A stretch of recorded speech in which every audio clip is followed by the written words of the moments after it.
Hello everyone, today we are going to learn about the chapter number 6 of Companies Act, which is about charges.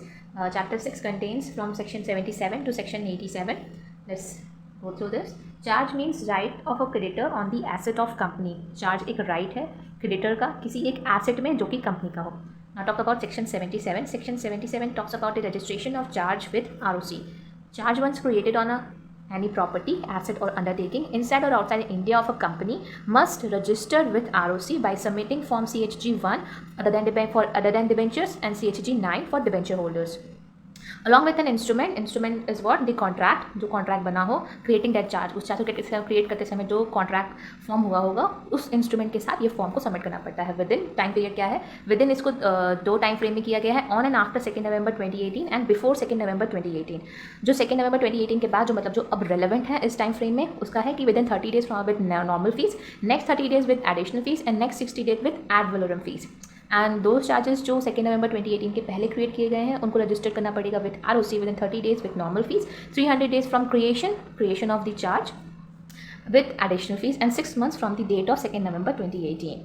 Now up talks about section 78 which is the charge holders application to come to ROC for registration of charge. Now पहले तो उस company को register करना पड़ता था charge को, अब charge holder भी एप्लीकेशन फाइल कर सकते हैं ROC को for registration of charge. If company fails to register the charge within 30 days of creation of charge then the charge holder register the charge by paying the fees in the prescribe form and reimburse the fees from the company. Charge holder अगर company fail करती है within 30 days registration of charge में तो charge holder register कर सकता है charge by paying the fees, जो पे फीस करनी पड़ती है और वो फीस को रिम्बर्स कर सकता है कंपनी के द्वारा. Before registering issue show cause notice company giving 14 days to reply. अब चार्ज होल्डर जब ROC में रजिस्ट्रेशन के लिए फाइल करता है तो ROC चार्ज होल्डर को नहीं जान रही है, कंपनी को जान रही है. तो ROC एक शो कॉस्ट नोटिस देती है कंपनी को गिविंग 14 डेज, रिप्लाई करो कि ये चार्ज को क्यों रजिस्टर करना चाहिए. And then if no reply then ROC shall register the charge. ROC अगर कंपनी कोई रिप्लाई नहीं देती है उस रेलिवेंट शो कॉस्ट नोटिस की तो वो फिर ROC उस चार्ज को रजिस्टर कर देती है जो चार्ज होल्डर ने अंडर सेक्शन 70 रजिस्टर कर दी है रजिस्ट्रेशन ऑफ चार्ज के लिए.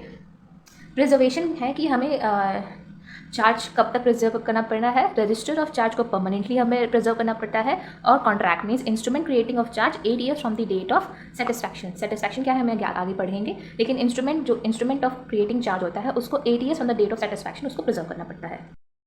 Now section 79 it's talks about the modification of charge की मतलब जो चार्ज में हम कुछ चेंजेस ला सकते हैं. Whenever any terms and condition of loan between company and charge holder gets change, जब भी कंपनी और चार्ज होल्डर के बीच कोई टर्म्स एंड कंडीशंस चेंज होते हैं लोन्स के तो वो हमें मॉडिफिकेशन करना पड़ता है under section 79. Change in the interest rate other than the bank rate, इसमें बैंक रेट इंक्लूडेड नहीं रहता है. इंटरेस्ट रेट चेंज हो रहा है तो वो मॉडिफिकेशन कहलाता है. Change in the repayment schedule अगर चेंज हो रही है तो वो मॉडिफिकेशन आता है. Tenure of loan and the partial repayment of loan अगर चेंज हो रहे हैं तो वो मॉडिफिकेशन ऑफ चार्ज के अंदर आते हैं. After modification charge shall be registered with ROC in the same manner under section 77. जैसे 77 में था CHG1 other than debenture holders and CHG9 for debenture holders.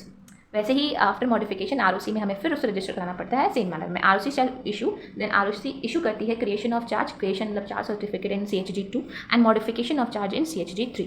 Now section 86 consequences of non registration of charge. अगर हम charge को register नहीं करते हैं, registration उसकी नहीं करते तो उसके कॉन्सिक्वेंसेज क्या होते हैं. Contract of charge become void, charge का कॉन्ट्रैक्ट वॉइड हो जाता है. चार्ज होल्डर बिकम्स अनसिक्योर्ड, वो अनसिक्योर्ड हो जाते हैं. Contract of loan however still valid, contract of loan still valid होता है लेकिन वो एक अनसिक्योर्ड लोन हो जाता है. पेनाल्टी ऑन कंपनी होती है 5 लाख एंड ऑफिसर ने डिवॉल्व पे होती है 50,000. Section 80 talks about once charge is registered with ROC it is deemed to be a public notice. It is a quite short section. इसके कहने का मतलब है कि एक बार चार्ज जब रजिस्टर्ड हो जाता है ROC पे तो वो एक पब्लिक नोटिस है, वो जनता के लिए है. एक पब्लिक नोटिस है कि वो सबको पता है कि वो चार्ज उस एसेट या अंडरटेकिंग पे क्रिएट हो चुका है. Section 81 talks about ROC shall maintain a register of charge for all companies on MCA websites. ROC के ऊपर एक मैंडेटरी है कि वो मेंटेन करती है रजिस्टर ऑफ चार्ज सारी कंपनीज का अपनी MCA वेबसाइट्स पे. Members and creditors can inspect the register of charges and instrument creating charge free of cost. Members और creditors inspect कर सकते हैं register of charges and instrument creating charge free of cost. Free of cost में वो उसको inspect कर सकते हैं. Section 82 talks about satisfaction of charge. Satisfaction of charge का मतलब होता है जब चार्ज जिस लोन पे वो चार्ज क्रिएट की गई है अगर वो लोन पे ऑफ हो गया है तो उस चार्ज की हम सेटिस्फैक्शन करते हैं. मतलब ये कहा जाता है once company repays the loan amount of charge holder in full the charge get satisfied. तो चार्ज उस जो एसेट पे होती है वो सेटिस्फाइड हो जाती है and company apply to ROC for registration of satisfaction of charge. फिर देन कंपनी अप्लाई करती है ROC पे उस सेटिस्फैक्शन ऑफ चार्ज के रजिस्ट्रेशन के लिए within 30 days of satisfaction of full inform CHG4. IFSC company के लिए ये डेज 300 है और नॉर्मल कंपनी के लिए 30 डेज है. फिर नेक्स्ट पार्ट आता है If company fails to apply within 30 days, then can apply within 300 days from the satisfaction of registration in CHG 10 plus additional fees and the reason of delay. If company fails to apply in 300 days also, मतलब company ना 30 days में कर रही है ना 300 days में कर रही है, तब भी एक प्रोविजन दिया गया अगर वो 300 डेज में भी नहीं कर पा रही है तो वो अप्लाई कर सकती है सीजी मतलब रीजनल डायरेक्टोरेट के पास for its condonation of delay in form CHG 8. Condonation of delay मतलब उनको माफी मिल जाए डिले के लिए इन फॉर्म CHG 8 में. सेक्शन 87 इसी में आता है. सेक्शन मतलब ये सेक्शन 87 था. अगर वो 300 डेज पे भी नहीं कर पा रही है तो वो कंडोनेशन ऑफ मतलब 87 talks about condonation of delay. अगर कंपनी फेल करती है 300 डेज में भी नहीं तो वो अप्लाई कर सकती है RDO in the form CHG 8. If the CG condones the delay then company shall submit INC 28 along with CHG 4 to ROC. अगर CG कंडेंस कर देती है मतलब माफ़ी कर देती है डिले का तो कंपनी को सबमिट करना पड़ता है INC 28 along with CHG 4 to ROC. ROC on receiving the application from company for registration of charge then ROC को जब एक बार एप्लीकेशन मिल गया कंपनी से सेटिस्फैक्शन ऑफ चार्ज के लिए then ROC cross check the charge holders. ROC फिर cross check करती है चार्ज होल्डर से क्योंकि यहाँ पे अब ROC ये चेक करना चाहती है कि सच पे कंपनी ने उस लोन को पे ऑफ किया है कि नहीं किया है. तो यहाँ पे क्रॉस चेक कर जैसे हमने सेम ऐसे पहले पढ़ा था. पहले कंपनी जब चार्ज होल्डर रजिस्ट्रेशन करता है चार्ज के तो ROC कंपनी पे क्या कहते हैं कंपनी से पहले शो कॉज नोटिस में पूछती है कि क्या ये रजिस्ट्रेशन सही है कि नहीं है वैलिड है कि नहीं है. वैसे सेम सेटिस्फैक्शन ऑफ चार्ज में जब कंडोनेशन ऑफ डिले हो जाता है तो ROC क्रॉस चेक करती है चार्ज होल्डर से ये पूछने के लिए कि उसने लोन सच में रिपे किया है कि नहीं. Issuing him show cause notice for 14 days to show the cause why satisfaction should not be registered.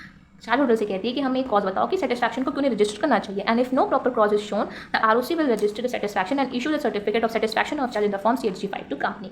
अगर चार्ज होल्डर कोई वैलिड रिप्लाई नहीं दे पाता है तो फिर ROC उसको कंपनी को satisfaction of charge in the form CHG 5 company को प्रोवाइड कर देती है. अब हमारे कुछ छोटे छोटे सेक्शंस हैं. Section 83 ROC on its own motion. ROC अपने खुद के मोशन पे can register the satisfaction of charge if it has receive the evidence. ROC खुद भी registration of satisfaction of charge कर सकती है अगर उसे कोई एविडेंस मिला हो. ROC शैल inform the effective party. Affected party की सेटिस्फैक्शन ऑफ चार्ज के इफेक्टेड पार्टीज कौन होंगे वो कंपनी और वो charge holder within 30 days from such registration of satisfaction of charge. जिस दिन ROC उस सेटिस्फैक्शन ऑफ चार्ज को रजिस्टर करती है तो उसको इफेक्टेड पार्टीज को इन्फॉर्म करना पड़ता है within 30 days. Section 84 whenever any receiver और मैनेजर इज चेंज रिमूव्ड और appointed to manage the asset on which charge exist. मतलब कि जो चार्ज जिस पे क्रिएट किया गया है उसके रिसीवर और मैनेजर को अगर चेंज रिमूव और अपॉइंट होती है तो उसको हमें ROC को बताना पड़ता है submit CHG 6 ROC to inform about such removal और appointment. Section 85 talks about company shall maintain. यहाँ कंपनी मेंटेन कर रही है. इसके पहले हमने पढ़ा था कि ROC को रजिस्टर मेंटेन करना पड़ता है. Company shall maintain register of charge at its registered office in CHG 7 में उसको मेंटेन करना पड़ता है register of charge. Entry into such register shall be made forthwith where whenever charge is created जब भी बनाया जाता है modified और satisfied और any asset is acquired by charge holder on default. जब वो चार्ज क्रिएट किया गया हो मॉडिफाई किया गया हो satisfied किया गया हो और कोई भी एसेट जब अक्वायर कर दिया गया हो on default of repayment by charge holder मतलब चार्ज होल्डर उसको एक्वायर कर लेता है अगर कंपनी डिफॉल्ट करती है रीपेमेंट ऑफ लोन में. Such entry shall be made by CS. कोई CS कर सकता है और any director approve by the BOD. कोई BOD अगर अप्रूव करता है तो उसको वो एंट्री कर सकता है. फिक्स चार्जेस और फ्लोटिंग चार्जेस क्या होते हैं. When charge has been created in favour of charge holder on specific asset. किसी स्पेसिफिक एसेट्स पे अगर वो बन रही है तो वो फिक्स चार्जेस होते हैं और फ्लोटिंग वो होते हैं on business other than particular asset. कोई पर्टिकुलर एसेट्स नहीं होते तो वो फ्लोटिंग चार्ज होते हैं.